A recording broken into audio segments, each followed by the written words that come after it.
I'm glad that you mentioned that somebody stopped you to ask you, are we going to be okay tomorrow? Because I had similar experience with one case. I was working on a turnaround, and as it happened, the turnaround, we came a bit late because basically the administrators were appointed the following day. And it was quite interesting because the employees, we had about 20 employees in the company, and they knew that the company was in trouble, but because they believe in the owners, they wanted to help. And it's just telling them, yeah, we're here now, we're gonna do what we can to help. But the banks had a priority mandate, and they appointed their own administrator. So the administrator came the following day and closed all the doors. So everybody was dismissed.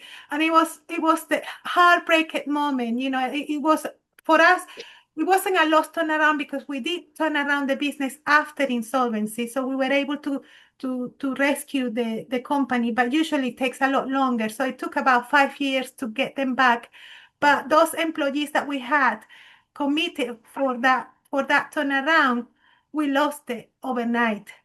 And it was one of the hardest, it was one of the most painful losses I experienced in turnaround, because they asked me as well, you know, they worked till late, they pulled all the information, all the documents, so that we can work overnight on the data and present, you know, for the rescue package.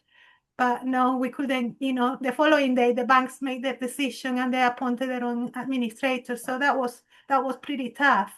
So those early wins are difficult to sometimes you could promise in your best abilities, but when you deliver, you know, sometimes it's out of your control.